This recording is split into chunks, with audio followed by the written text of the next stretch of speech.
hybrid-hsc.com, and you can live stream on this platform, hybrid-hsc.com.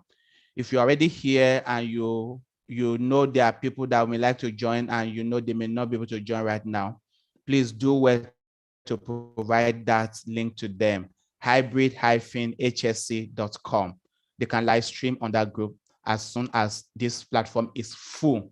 We're sorry it can only take 100, but I'm sure others will be able to join us also on that platform. So once again, welcome to a beautiful breakfast meeting.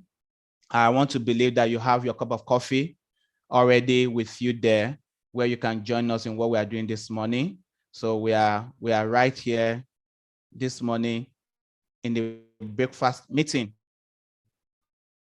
And so if you have your cup of coffee, it should be steaming hot, and then you can have a very good, wonderful experience with us today. I would like to welcome especially my brother, my friend Chukwudi Iwozo, who is here with us to really take us through this experience this morning. So you are welcome, Chukwudi. How are you today?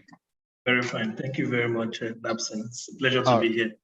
All right. So the cup is really very steamy this morning. I'm sure you can see the stream right there in the PowerPoint. We are in for a very hot session, 1 hour full pack. And we are trusting that within this 1 hour, we should be able to have some very beautiful conversation around ESG, one of the most discussed concept right now in our industry for health and safety. So I'll do some quick things that we're going to do this morning for us to be able to flow in this direction. What is ESG? Why is it important? And how do we go about it? This is going to be our discussion this morning. And Chukwudi, like I said, will be taking us through this conversation, and then we'll start asking questions and see what we can do. So what's the webinar format? We'll have between 30 and 40 minutes for Chukwudi to really give us some principles and foundational knowledge on ESG. This is very important. We have seen this go around in several places, but people are still asking, okay, what exactly is this ESG? How does it really adapt to health and safety professional or the people you call the HSE team? So we'll have 40 minutes of that foundational knowledge, and the last 10 to 15 minutes will be for questions. So I would like to encourage us that if you have questions today, it's important for you to understand these basic house rules. So make sure you have good internet network. You really want to enjoy us today. Chat room is very important today. So you can give your greetings there. You can give comments. You can give your reactions. You can give some salutation responses, but more importantly, your questions should also go to the chat room. Because of the short time we have, we will not be allowing so many people to talk. So, but please type down your questions right in the chat room. My colleagues are here, Benga, Ife, and Funke. They will harvest the questions. And at the end of Chukwudi's presentation, we'll be throwing the question open to him to provide answers for us. If you're also here and you're an ESG practitioner, or you have transitioned to this particular position, we'll also be needing your support today to join us in this conversation so that we can make it more robust. So please feel free to contribute in the chat room. Please do not share any private information in the chat room. Your account number, if you want to send some money to me, please just ask me, I'll send you my account number, but please don't put it on the public space. Don't put anything there that somebody can start, taking advantage of you. And of course, please let us participate, especially in the chat room. This is a 1 hour event, and we hope within the 1 hour we would have achieved all that we need to achieve. Thank you so much. So once again, I'll read quickly the profile of Chukwudi to us. He didn't want to give me this, but I had to just look for it somewhere and let us see who he is. So he is one of us who have transited to the ESG dimension. So he's already practicing right now as a sustainability advisor to a multinational in Nigeria here. His experiences in the oil industry, environmental aspect with his degree and master's shows that he already understands what this is. And so he's going to be sharing his experience with us. I also like to say that there's a big Hangout podcast that is being done online, which he is the host. It's called ESG Nigeria. I've been on that podcast sometimes, and you just need to be there. So I would like to also encourage us that after now, please look out for that podcast and be part of what is going on there. It's interesting, and I think it's something that will help you to quickly think about ESG and see how you can transit to it. So There'll be question and answer, and at the end, we'll be saying thank you to everyone. So once again, thank you for joining us in this very beautiful breakfast webinar series. So I'll be stopping my sharing on my screen now and calling Chukwudi to start the game that we are here for today. Thank you so much, Chukwudi. Up to you now. Okay, let me just share my screen. Yes, okay. Just let me know when it's showing very well. Is it okay now? Very well. Now we can see very well. Thank you very much. Thank you very much, Mr. Dabson, for being such a gracious host. And also thank you everyone for this attending this important event. I'm very humbled to be here presenting it. So my name is Chukwudi, and I'll try to take at least below 40 minutes so that at least we have some time for questions. Just before I start, just some caveat. I call this like an ESG starter pack, and it will not be exhaustive, but it's just to give us a sense of what we need to know about ESG, especially coming from HSE aspect of it.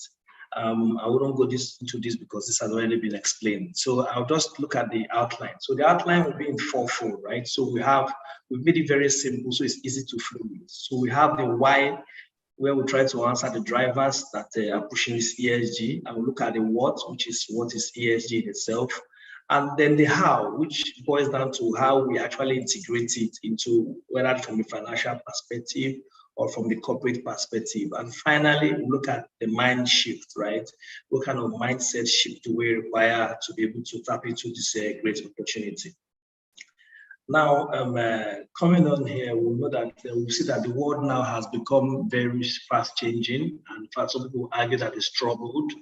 You will see that looking at the graphs we have there, our population is increasing seriously. As at now, we're a little above 7 billion, and by 2050, it's expected that will be around 9 billion or thereabouts, more than 9 billion. If you also look at our carbon dioxide emissions, which causes one of the greenhouse gases, you will see that it's been rising slowly due to human activity. And if you look at all this together, you see that there's we have overpopulation, and because we are very populated, there's consumption, of course, of natural resources to keep us afloat. Industries are growing, and the after effect is that you have our natural environments being deteriorated, climate change due to the exceeding levels of greenhouse gases, methane, carbon in the atmosphere, causing us global warming and some of the terrible impacts. We've also seen that there's been some extinction of biospecies, and some of these species actually are like the buffers that protect us from diseases. So when they start being extinct, it means that we're more exposed to pandemics. And of course, we know what's happened in 2019 and we're still dealing with now, which is the pandemic. So this has made us know that the world is actually a very troubled state. And this next picture clearly shows you the kind of world that we're living in, right? So you have climate change, flooding in Lagos, that's the yellow bus in Lagos there. You also have the Amazon forest, which is burning. They refer to it as the oxygen or the lung of the earth. But when you see large hectares or swaths of this forest being burnt, then you know that there's a problem. You also have the oceans being acidified. So you see that coral reefs become leached, which means that it doesn't support biodiversity well. And the picture you see on the right is a mine in DRC Congo. So you see that is where you see children working there. That's a big social issue, right? You also look at the first picture, which are saying about 48,000 years of subcultural heritage of a community destroyed. That is somewhere in Australia. A mining company there had to blow up some of those cultural heritage that are almost 48,000 years because they also want to mine these resources because of the increased pressure to meet human demand, population and explosion. So all this tells you that we are really in for it. And of course, businesses have to work in this environment. We as humans have to work in this environment that is challenging. So again, just for some clarity again, you see that we in the World Economic Forum have come up with a global risk projection. And they've said that over the 5 to 10 years, these are the risks which businesses should be aware of, businesses and national governments. And when you look critically, I don't want to dwell too much time on this, but you see that 7 out of 10 of these risks are actually ESG related risks. So what does it tell you? That this ESG is important, is something that we need to pay attention to. and it's something that is affecting how we do business, because businesses are not insulated from this. And finally, you see that in a business, because of all these factors, a changing world, environmental and social issues being top in the matter, businesses have to also exist here, and they have to perform their performance expectations. What has it led to? It has led to tightening regulation, because governments have to react, right? And government reacts with regulations, with more stringent ones as issues come up. We also have increased pressure from stakeholders. You have investors giving their pressure, you have lenders giving their pressure, you have local communities holding companies accountable, you have the NGOs. So, and of course, media is not helping. With the advent of social media, we have 24-hour exposure to social media. So what that means is that any negative news you have in the media as a company or as a professional is already all over the place. Of course, companies also deal with cost pressures, resource constraints. Those ones are not ever going away. And of course, everybody wants to manage risk, and incidents also keep occurring. And because of all these tightening pressures all over the place, you now have disclosure requirements, which have become even more. There are several things you need to discuss, because you have to keep engaging your stakeholders on what you are doing and how you are navigating your business through these challenges affecting the world. Now, because all this cumulates into the last driver, which is response from national government. So there are responses at the global level, there are responses at the continental level, and there are responses at the Nigerian national level. So when you look at the global level, of course, the United Nations and some of the Western OECD countries, these are countries that are developed and super rich countries, are driving this change. And because they're driving this change, there are the things that come out of it. You have the SDGs, you have the Equator Principles for financial institutions, you have the PRI, you have a whole lot of UN Global Compact, the Paris Climate Agreement. We also had COP26 last year. So these are on the global scale, what they are doing in terms of tackling this change that is happening to us. We also come on to the continental side. Africa, we're not isolated. Africa also has their Agenda 2063. Africa also have the AFTA Awards. They also have several other sustainability frameworks to ensure that national governments and the companies that operate there, I think there's some interference. The companies that interrupt there have this ESG, they respond to the ESG drivers and issues. Of course, on the Nigerian front, we have a lot. The president signed the climate change deal, last year, which is still very much relevant. We also have our contribution, what we call NDC, which is what we as a country agreed in the Paris Agreement to commit to reduce our carbon footprint. Of course, if you dove it down to all the sectors, the banking sector, Nigerian Stock Exchange, everybody has a sustainability principles. So this shows you the whole ecosystem of the kind of ESG responses that we are seeing and how the national governments and corporates are responding. So if you're a professional, it tells you that, look, this is you are onto a very space, and it's something you need to, because this is where the globe needs help. And as a professional, you need to be part of this movement. Now we'll go to the second part, which is the what, right? And looking at this what, we have to look at the journey, right? How did this whole movement start? And I'll take our minds back to the Industrial Revolution. Some argue that we had 4 revolutions. We've done the steam revolution, and now we're now moving to the electrical age. They move to the internet age, and people argue that we are now in the internet age where we have Internet of Things, machines, right? But what you should understand is that during this whole movement, the world was growing, industrializing, economy or capitalism was at the forefront. How do we make money? How do we move big things, right? Eventually, some people said, hang on, we're growing on a sustainable rate, and this Earth is a planet and has limits. We're cutting down trees, building new factories, using timber resources. We need to pull our brakes on it because it's looking like we might not have anything to live for our generation. And that is when the world had the first realization that, look, we need to do something. And they appointed a Norwegian politician to head a commission, which we call the Brundtland Commission, that eventually came up with the first definition for sustainable development, which is meeting the needs of the present without compromising the needs of the future generations. And that became how sustainability was born, right? And as part of this movement, different concepts of the triple P's came up.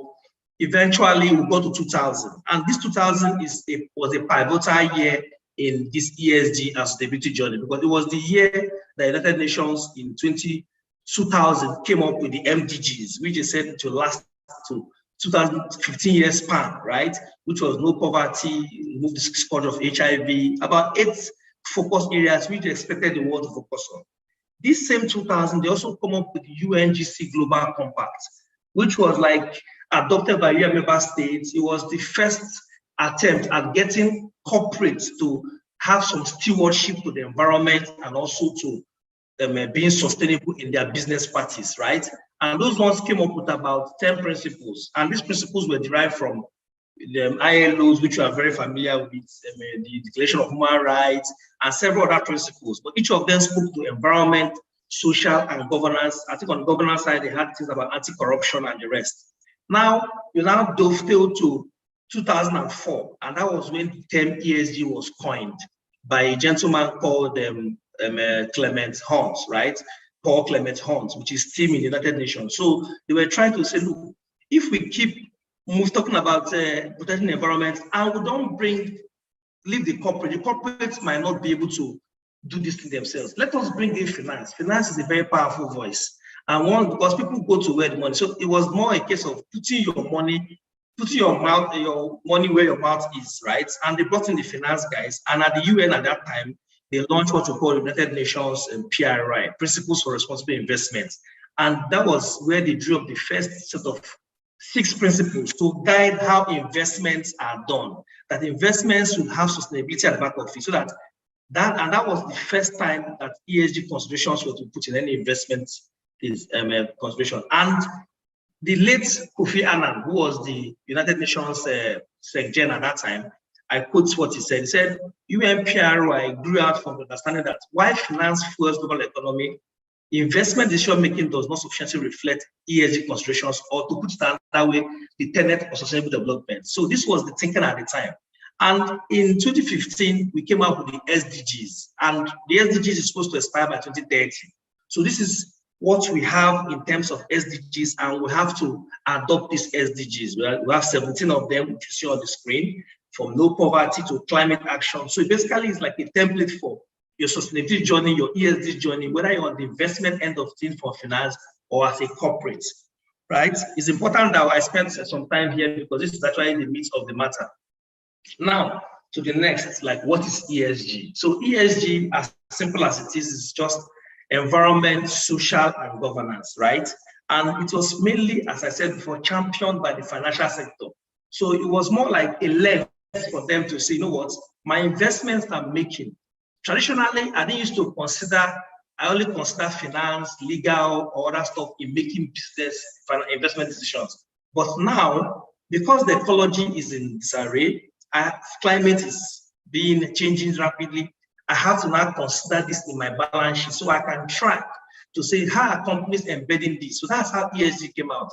It was basically a way for investors and companies to manage enterprise risk and ensure that this same enterprise, the value of the company goes up, because companies are in business to make money, right, and make profit. But while doing that, they also need to understand that they have a steward to the environment. So that's what ESG came about. And this growth of ESG was driven by several things: investor pressure, materiality, like what are the risks that are a problem, both to inward in terms of our balance sheet and outward in terms of how we impact the environment and people around us. Transparency and regulation. People were now holding business accountable. What is your impact? You can't just be saying you're a business. What are you doing to fight the environment? What are you doing about climate change? What are you doing about human rights, right? And we know that in business, the fundamental things about business is a business wants to maintain a good reputation. A business wants to manage its risks so that it can make money, also explore its opportunities, and at the end of the day, increase its value so that even if at the point of sales, it has a good stock price or stock shareholder value, which is very important for business. So that is just in a nutshell what ESG is all about, and also the drivers. Now let us come to the core areas of ESG, right? So in terms of environment part of ESG, it looks at, I like to use the IFC performance standards to conceptualize it. So it looks at the resource efficiency, what you are doing in terms of your waste management, your resource management of water, energy, and raw materials, what you are doing in terms of climate change, Pollution prevention. How are you managing your hazardous materials? How are you managing your contamination to water, to air, to land?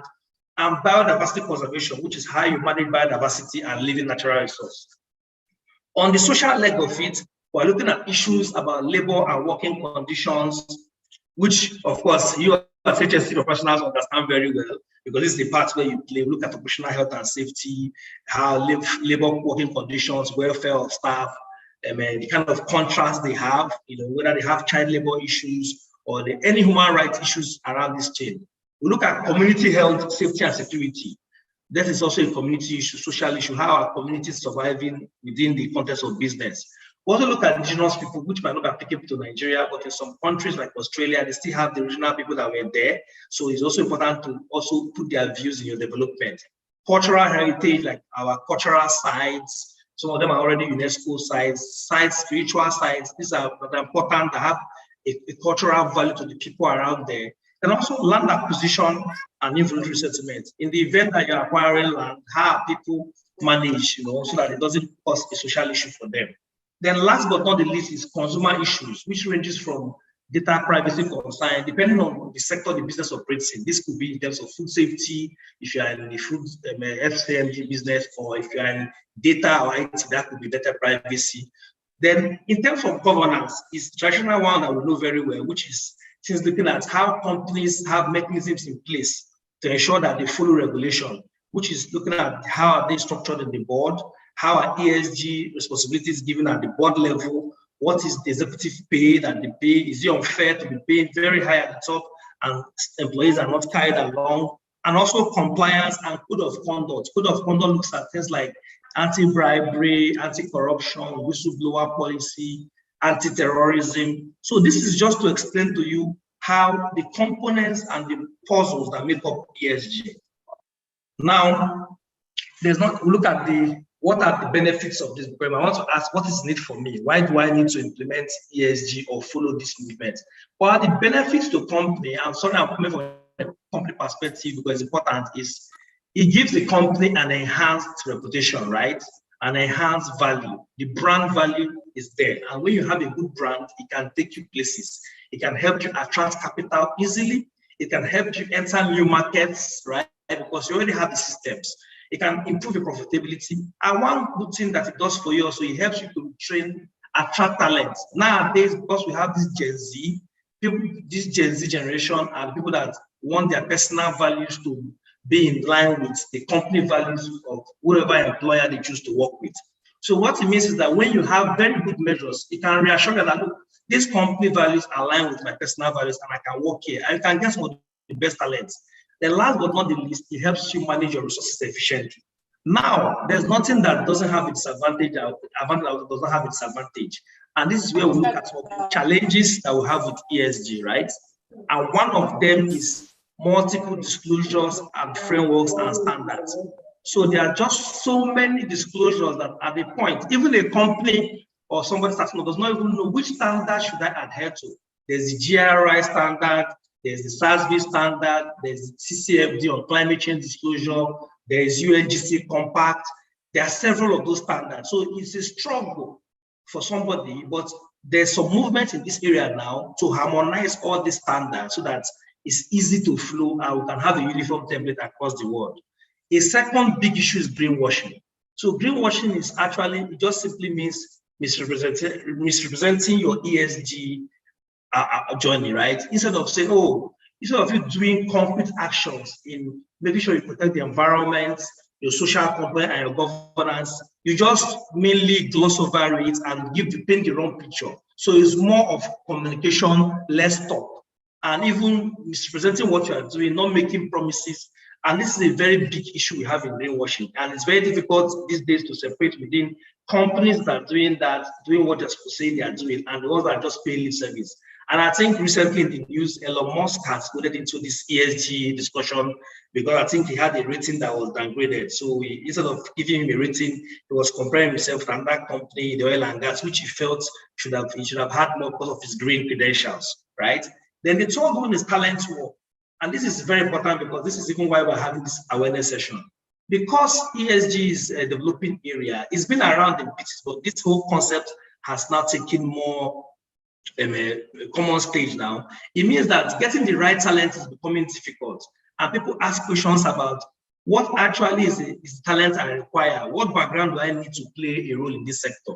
So it means that a lot of the way you have some good material, there's also a lot of quacks promising also, just like greenwashing, what they cannot deliver, right? So this also has become a problem in the ESG world, with several people at different backgrounds wading into it. Some just after attending a course, you just put that I'm an ESG expert, right? So, and it's good to have a caveat that not one person cannot be an ESG in all three legs. You have to have a background in one and probably understand how the other ones work, right? And somebody coming from health and safety, you already have foundation that you can build on before understanding other ones. And I'm hoping that this session is clarifying some of those doubts.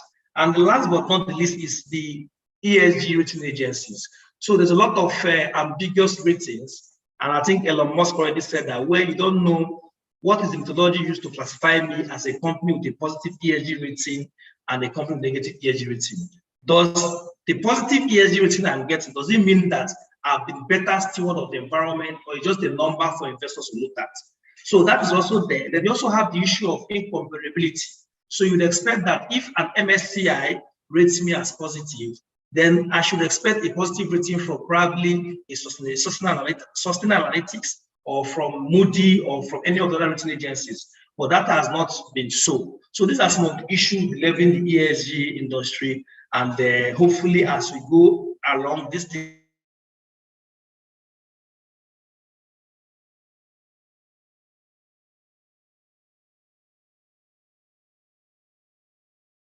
which is how we intend to. Hello, can you hear me? Just to be sure that I'm not talking to myself. Yes, we can hear you. Okay, perfect. Okay, so this is the how aspect, and this how basically is how do you integrate ESG into what you are doing? How do you make it a point of reference? And it has the integration part, the reporting part, and I've put in a bonus there of the career opportunities for people that are willing to now look at this space. So they have some idea of what they should be doing and where they should be able to tap into this area. Well, I can't move my screen. What's happening to my screen? Okay. Yes. So what I've done here is to provide a typical job description or expectation for an ESG or a sustainability role, right? What the company expects from you. Either you're working for a financial intermediary or you're working for a corporate, right? You are required to set up the ESG strategy of the company you are coming into, if they don't have one, and objectives. You're also required to increase capacity, ESG capacity across the business. This would be in terms of workshop or awareness sessions at all levels, top board level, management level, mid-level management, and even how you do it could be your regular updates or trainings or order, or even recruitment of new talents. Then the third part is you're required to work with internal stakeholders from different functions, risk, strategy, finance, very important key stakeholder for a sustainability person, to set up matrices, goals, and milestones, right? Then you also need to have a proper communication strategy, because ESG is not just about what you are doing. You have to also communicate your story. What impact is your company making? But that's how you check your steward, right? And very important. And you also have to have an understanding of international best practice, because the ESG or sustainability space is always moving. There are new methodologies, new trends, so you have to be up to date. So this is the typical framework required, right? Any job description is a variant of what I'm putting here. And because ESG started from the financial world, I want to give us a snapshot of how the ESG works, how finance guys embed this in the decision making. So let's say company, a financial company wants to invest or give a particular corporate an amount of money. The first thing they do is to do a screening, right? Where they look at the internet and check this company, what kind of negative news can I find about them? You see, that's why it's important for you to have a proper ESG or sustainability track record, because this is the first thing they pick up. And that gives them an idea of your risk rating, right? Whether you are high risk, which is very preliminary. When they finish that, they have an idea of your profile. They move on to site visit. Some of them might say, okay, let us look at desktop, depending on how large the company is or how small. Some of them can say, I found enough that I can work with. Some might say, you know what, let's visit their factory. Let's see how they manage health and safety. Let's see how they manage the environment. Let's see how they manage their communities. Let's see what their governance looks like. And that will also help them now put you in a better position to mark your risks very well. And once they've done that, they provide their environmental and social diligence report, which is like a report, which is like an audit of what they've seen about you, your ESG journey, and the kind of risk you might present to them, especially in terms of financial or reputational risk you can present to them by being involved with you and investing in your company, right? And they can now have a meeting internally to say, do we invest in this company? Some can say, no, we're not investing in you. Or they go back to say, we invest in you, but with the condition that you will solve these ESG issues. And once you agree, that now forms part of your loan agreements, right? And they add it as your ESG, and they will come from time to time to check these things depending on the agreed monitoring templates. And that is how the financial sector do most of their investment. And that is why now you see that even banks are asking for EIAs before they give you money. These things they're even asking for. I can say from where I work that even sometimes when we have lenders coming to ask for us, the final approval has to come from ESG team. So the deal teams would have agreed, the finance guys from the bank or from the DFI and the finance guy from the company would have agreed, but the ESG guy has to sign off from the finance side before things can. He has to be satisfied that that particular company has the capacity to manage risk.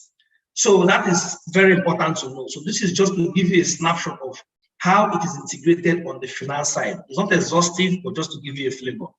Now, on the corporate side, let's say you are hired to become that person for the corporate side, and you want to, maybe let's say a company that has not done it before, and you are that person, or probably you're an HS professional, and you know that in your company you don't have that function yet, and you want to start playing that role. The first thing you need to understand, just like same applies to as a HS professional, is to understand the maturity level of that organization in terms of sustainability or ESG. That helps you to understand, are they just compliance based? Are they below compliance? Or are they a leader in what they do? That helps you to calibrate what is the context of the company. Then you move on to understand the materiality, like what is the risk to the company? First of all, what is the risk to the company outside, the impact on environment and people, and also how does environment and social risk impact their own profitability. So it's very important, but that shows you where you put your effort. And I think many of us are familiar with a risk-based approach. That's just what it is. Then you also have to understand your stakeholders across all functions.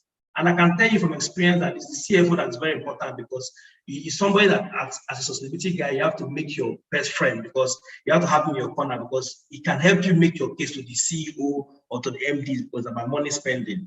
And the fourth one is, before you now define your pillars for integration, whether at the strategic level, in terms of your policies, the kind of standards you set out to guide the organization, and based on the kind of issues you are seeing, or at the operational level, in terms of how you embed it in your various operations, or at the cultural level, which is more difficult, how do you make it your DNA, right? So this is the pillars you have to consider.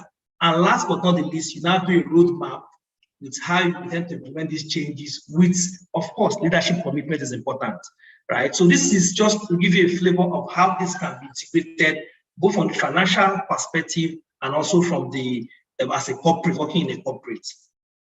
Now, we come to the reporting part of it. I won't spend so much time on this, but just what I want to leave you with here is that because you've put in your ESG efforts, you've done all the things you need to do, the reporting part is a major component. But this is where you disclose to internal and external stakeholders what your journey is. And there are many standards to doing that, right?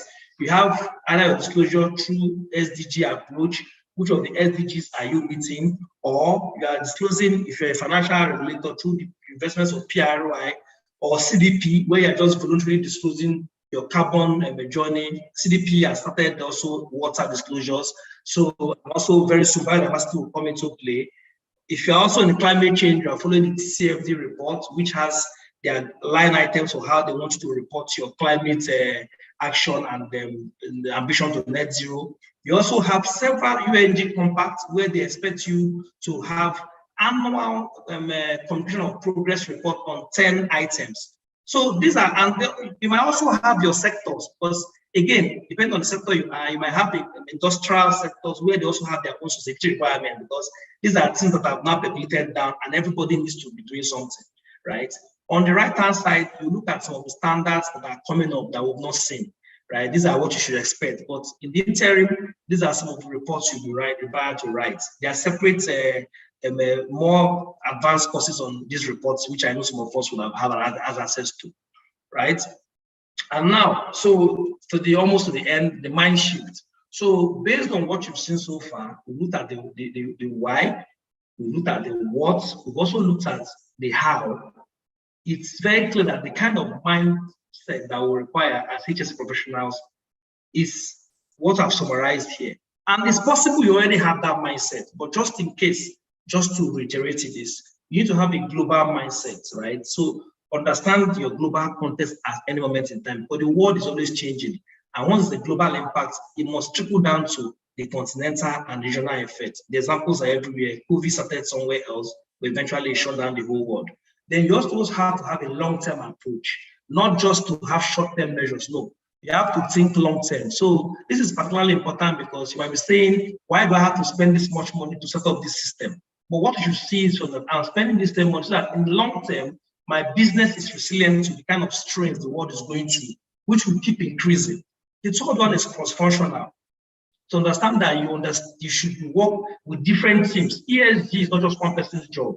Yes, one person can be the advisor or internal resource, but you need to understand that multiple teams, for you to succeed, it has to be across board, across functions, so that, because there's a sustainability component to everybody's job. How you recruit, there must be a good practice there. How you shortlist your suppliers, there's a good practice there that can be done. Then fourth one is evidence-based decision making. You should be able to make a decision based on data, and data is a big part of ESG because it's data that influences the kind of judgments you make and actions you take. Then you must be innovative. ESG is an innovative field, so it keeps changing. So you should have that mind to be innovative in your thinking and your mindset and open to change. And last but not the least, and I'm happy that you've already taken this box by being part of this program that Hybrid has organized, is commitment to lifelong learning and development. It's important that you keep learning and developing. And just finally, these are some of the career opportunities that you look at. These are some of the roles that you can look at in terms of financial institutions. These are where the jobs are now. You won't see the jobs you see online are ESG analyst, ESG manager, sustainability manager. So it's important that you begin to see these things and know that you can fit into these places, right? Because it's a global problem and it requires people to also help the world make sense of this problem. And these are some of the, just a snapshot of some of the recommended courses, just recommended. There are many available online courses, free resource, but these are some of the details of what you can have just to strengthen either your E side or your S side, or sometimes even your G side. And that is thank you. That is the final slide. Thank you very much for listening, and I'm open to your questions. Thank you. All right, thank you so very much, Chukwudi. I hope you can hear me. Yes, I can hear you. Oh, fantastic! Thank you so very much. Wow, what an information in just 35 minutes. It looks like we still have to come back with that what alone, just for you to tell us the what.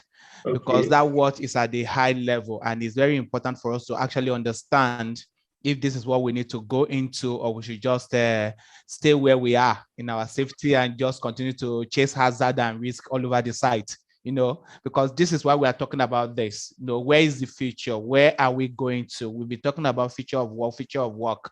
This is about future of business and also how it affects the workplace. So thank you so much, Chukwudi, for this. I believe there are questions that are going to start coming up right now, but while we are taking those questions, from the people we're already receiving very good compliment from the different people on the platform, saying thank you so much. What an eye-opener indeed. This is just to open our eyes to see what it is. But let's start the conversation quickly. I just want to tell us, everyone that is here, in another few minutes, we'll be sending you a poll for you to participate in the poll, just so that we get some further details on how to continue this conversation from this platform. But I'll come to you quickly while we're waiting for questions. There's a question here for you, Chukwudi, quickly. Nigeria and looking where we are right now in Nigeria, do you think ESG is adoptable where we are in Nigeria right now? Because I know for some of our safety people here, we are still thinking, we are begging people to embrace chasing hazard and risk all over the site. Now you are taking us to another place. Are we ready for this in Nigeria? Yes, that's a very good question. I think I've been asked that a couple of times. So the thing is, when you look at the Nigerian regulation, it looks as if, okay, fine, maybe especially in the, let's say, manufacturing and the rest, that is not a big issue. But again, when you look at the financial side and seeing that every amount finance coming in now has an ESG condition, that's mean that this thing is taking shape. I know 3-4 years ago, or 2016, it wasn't that open in Nigeria. But right now, from what I've seen, at least from where I work, and even from my discussion with my peers in various industries, it's something that is taking on. In fact, every company wants to have not just the HSE guy, but the HSE guy that has an investor mindset, because it ties down to your insurance. If you're going to do insurance for your facility, your premium expires, the insurance guys are asking you, what is our risk in this environment? Have you factored in climate change in what this facility will look like? Will your facility become a stranded asset after these years? Because if there's a switch to net zero and everybody goes green, and you have oil and gas or this, is the facility going to pay us our returns back, or are we going to be sued? So it's really, the movement is coming seriously, and it's better we're proactive than just reacting to it. So that's about what I would say. All right, thank you, Chukwudi. I'm just laughing as you're speaking. You said there's something that is very interesting. Say HSC guys that have an investor mindset. I think this is one of the big deals that we have had in our workplace, where business owners have not really seen us as business partner. We've been seen as policemen and as people that just disturb their work and stop businesses from functioning. But that means this is taking us to where we should be, indeed, correct, as business partner. What do you think? That's very correct. So this is the new frontier where they see you as using those skills you have to show the company that you are protecting them from risk. You are helping them make sense of the kind of headwinds that are outside the organization. So not just about operational, but at a strategic level, interactions with stakeholders, HSE also plays that big role. So it's the new frontier of being business partners that's very close to the business. They see value. They don't now see you as a cost center, but somebody that is there that is helping us stay resilient. Just like COVID. COVID exposed the importance of HSE people as business professionals, business partners. So I agree completely. All right. Thank you so much. I was going to say this, and I'm happy Mfon Essence said something very interesting here. He said, Nigeria is very ready for ESG, but the professionals are not ready. This is the big one. And I want to say thank you for putting that slide on. What are the prospects? What are the things that we need to do? So when this conversation go after now, it is how to be ready. Nigeria is ready, but we are not ready as professionals. Interesting one. There's a question here from Esther Sunday. My question is, what is the relationship between corporate social responsibility, CSR, and ESG? Are they the same, or are there differences, or is one a component of the other? Okay, so just for simplicity's sake, that's a good question. So initially, CSR or what we used to call CSR was done in a way just to to show their stewardship. So they say, okay, we're operating here, let's do some projects, let's do some schools, let's live in peace with our communities. But the way ESG is part of it, or the mindset is do something that is also strategic to your business. So for instance, you know that, okay, in this community, you have a requirement for some kind of skills, right? So you can do a CSR project that is integrated to your business objective. Why don't I train these people? Like maybe I'm looking for welders or something. Let me have a vocational training program for this community that fits into my own system. So it's no longer so it doesn't become philanthropy. So that is just the switch. It's more of thinking in an enterprise value. How do I create more value? How do I link things that I do, my actions to deliberate to help me push my business objective while also keeping my stakeholders happy, right? So that is how I would say that. It's very simple without going into the semantics of the definitions. Okay, so you are saying CSR now is something you have to do very strategically. Perfect. You don't just want to throw the money around because you want them to know you are here. Yes, that must be linked to your finance and your bottom line and everything about the business principle. I love that. Correct. Thank you so much. All right, so there's a question while we're still getting more questions from there. There's also a question here that says, within Nigeria economy presently, which sector do you think are presently chasing or adopting this ESG? Which sector are chasing it within our Nigerian space? Okay, I think I would say most of the sectors are producing. So I give you an example. Manufacturing, definitely. Most of anybody that is having a need to have finance from the banks, right? The commercial banks in Nigeria, and also the ones that also are big enough to have finance from development banks direct. Not everybody can, not every company, depending on how small you are, can access the big banks like the AFDB and the World Banks. But what is interesting is that these commercial banks that lend to the small ones, they get their line of credit from these big banks, and those line of credit comes with conditions. So what it means is that as long as your sector is getting money from that, you need that. But the sectors that are very peculiar are, because that is the priority of Nigeria, is agricultural sector, tech sector, finance sector, and manufacturing, especially the large manufacturing sectors, are the ones that really need funds. And these are the areas where ESG practice is very, very commonplace. Okay. Thank you very much. I remember some years back, I think this was 2013 or 2014, as a business, we were called upon by a company to come and do something, and I didn't know why they called us. I found out later that they were trying to access funds from IFC, and they needed a report from a health and safety consultant. And while I was writing that report, I keep talking to the top management, and they said, you just need to get this right for us. We need to get, and I remember in that same project, we now had a very bad incident where somebody died. Wow. And instantly, the finance supply stopped. This is as far back as 2014 or so, 2013 or 2014.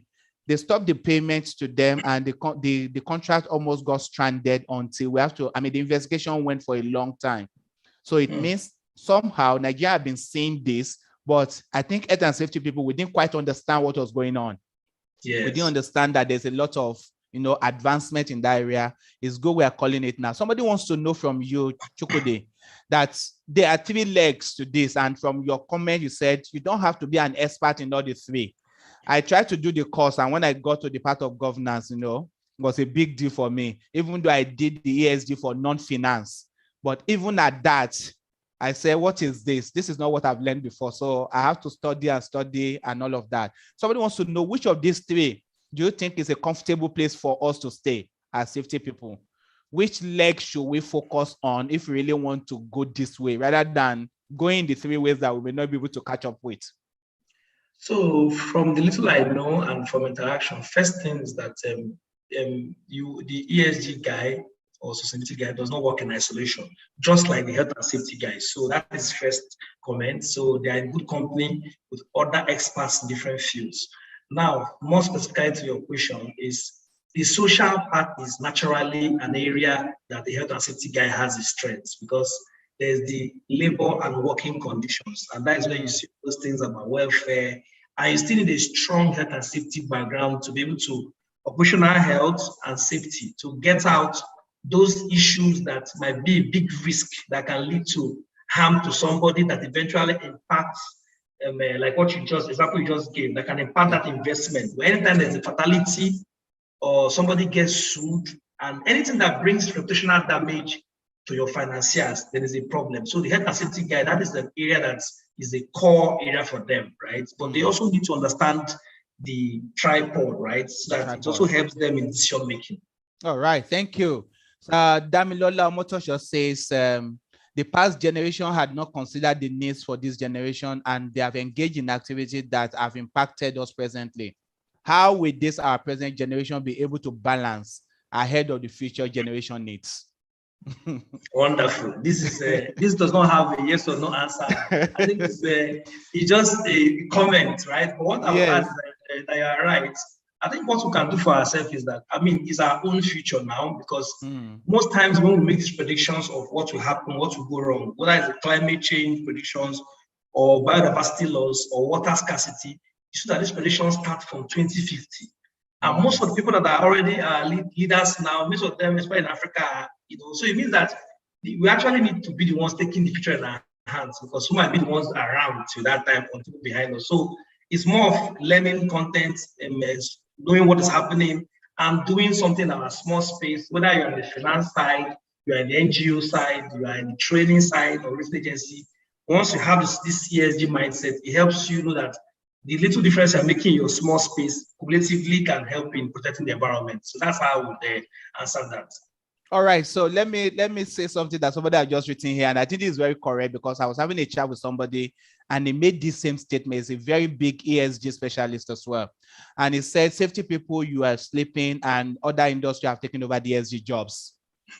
That's what somebody is asking. Do you think this is correct? Because Umfon has said it's been going on, but other professionals are taking over the ESG and safety people were chasing hazard and risk. Is this correct? That is correct, because you know that people in finance, in legal, are doing it. In fact, I give an instance, like in where I work sometimes, because these finance guys are client facing, right? They face the banks, our insurers. So they get this ESG requests, and because they have to do their day job, they have started building capacity on it so that they can respond to these queries instead of routing it directly to the people that are involved, right? Because they feel common. So if we start building capacity and start telling them, look, I can do this. I'm a business partner. This thing you've been chasing down for some time, I've not been answering it quite well. I am your man for it. And they can now lift that for you. But on a bigger scale, everybody's into ESG, finance and legal. They're already playing on the governance side. So now they're trying to expand their tentacles. Small. If you look at on LinkedIn, some most ESG people, you look at their background, is usually from finance or economics, and wow. It's scary. So we need to brace up. Thank you so much. They're taking our jobs. We need to brace up and we need to take off. Thank you. I mean, just as an example, my colleague Benga wrote something. In recent time, we've noticed multinational vendors, registration requirements, focusing on most of the discussion here. What do we advise contractors to focus on? In our business, some time ago, one of our clients sent us one name, EcoVadis, and he told us to do something in EcoVadis. I said, what is EcoVadis? What is this? And the next thing that came is, if you do not pass the EcoVadis rating, you will not longer work with us. I was like, what is this? So we put on the first one and we got 40-something%. And they gave us the second chance after a year. So, and when we're going to complete this last one, I will tell you what gave us the goal that we were able to, we were promoted to a bronze level. And what we did was just something we added. One of the things we added to it was sometime last year, we commissioned in our facility solar panels. So we included that in our friendliness to the environment, that we have reduced our carbon footprint by establishing solar panels that now power our office and all of this. And then we got the result, and why we are now bronze medal. This is going on, but sometimes some of us don't know. Because the first time we did it, I didn't even understand that that was part of what they were looking out for. But after doing my ESG course as well, I saw what it is. I said, okay, I know what they need right now for us to pass. And then we have to do it. So indeed, people need to start jumping up to this. As we round up, one or two more questions. Who should be involved in ESG in an organization? And how should the organization create the ESG strategy?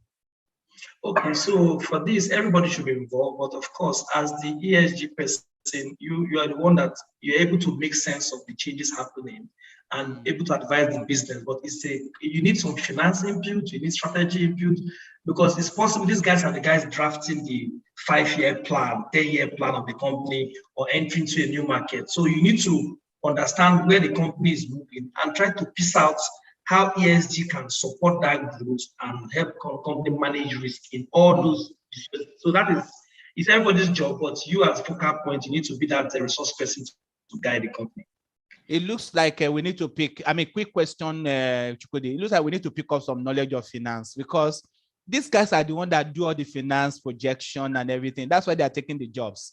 Do you also think we need to start picking some 1 or 2 finance knowledge? Some time ago, we started advocating for safety people to pick up HR and admin, but because safety is all encompassing, it's looking like we have to pick up quite a number of things right now.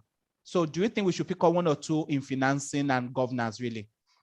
Yeah, so I think there are introductory courses that just tells you how finance works. So at least if you open a typical annual report, you can tell, okay, what is revenue, what is margins, what is my overhead cost. So you have an idea, and also things like products that banks sell, like debt, equity, shareholders. Just it helps you understand properly, because it's when you understand the product and the intent that you can give them the tailored, specific, or customized solution which can help them. So it's not a bad idea if you have there are basic courses on LinkedIn and Coursera that teach you finance. I think finance for non-finance professionals. That's just right. To give you, yeah. So it's also important. I mean, learning is always, we learn every day, so it's important. The more, the merrier. Good. Thank you so very much. So thank you so much, our listener. Thank you for the question. I think there's still going to be more sessions of this because we're having so many questions right now. But thank you. We've just launched a poll right now. We would like you to participate in that poll in the next 2 minutes while we are rounding up this. It's just a yes or no poll. So please, you should see the poll on your screen right now. Please just participate. 5 questions, yes or no, so that they can help us to drive more conversation around the ESG. There's a last question I want to throw to you here that Ademola Ashonibari has asked us. Are there bodies in Nigeria now that are verifying data that they are reporting under the ESG? Because you know how data can tell us the reality, but how it can also be falsified. Do we have bodies that are verifying data for us right now that we can rely on? Yeah, so I know that some companies offer that as a service, especially the boutique consulting, like the Big Four. So they do data verification and assurance services. So you collect your data at the point of, let's say, you're publishing your annual sustainability report or something. They just put that level of assurance to check how did you collect it. Just check through the process of how you got that, just to make sure that the data is what you says it is. So they are there, but of course, improvements are also required in that area. So all right. Thank you so much. Please, can we participate in the quiz? I mean, the poll. We're having low responses. Please, can you just participate on the poll? This will help us to serve you more. This will help us to engage more in this area of ESG. We'll be closing the poll very shortly right now. Please, can we quickly participate? Thank you so very much. I think it's a good place to stop. We can't exhaust this today, Chukwudi. But yes, I think it's a good place to stop. Somebody will say, thank you, Chukwudi, for this enlightening session. Thank you, Dakwan Hybrid. It's a good one. So we will be continuing our ESG 101. We have just started. So I would like to encourage us to please watch out for more participation in this regard. Thank you so much, everyone who have been here today. I would like to say a big thank you to Chukwudi particularly. Thank you for sparing this good 1 hour with us. We will be calling you back again and some other ESG specialists to come have this conversation with us. The one that is really very interesting to me right now is the fact that we have established that the safety people, we are already losing this particular industry if we do not step up quickly. So we need to now quickly jump up and take up what looks like belongs to us, but that we're already losing to other professionals. So thank you so very much. So I'm sharing the result right now, and you see what we have. So as this session provided with the basics, we have 100% there that we have received basics. That's good. As HSE or other professional, do you have enough knowledge right now? 75% think they do on how to translate. 25% say they don't. So that means we need to do more for that 25%. As HSE or other professional, are you ready for this transition? I think everybody is ready for this. At least for those that responded, we have 100%. Do you think Nigeria economy are ready for this? 100% says yes. Would you like to receive more information on this? 100% say yes. Thank you so very much for this participation. Once again, we'd like to say thank you to you, everyone. As our custom is in hybrid, we keep to our time. I want to make sure that our time means so much to us. It's exactly 10 o'clock right now. I want to say thank you for joining us today. We look forward to seeing you very soon again. The communication will come on our platform for everyone to join us. We want to wish you a very beautiful Saturday and start having a mindset to change from HSE to ESG. That is the future, and we'll see you in the future. Thank you so very much, everyone. Thank you. Bye-bye. Bye-bye. Thank you, everyone. Bye. Bye-bye. Bye. Bye.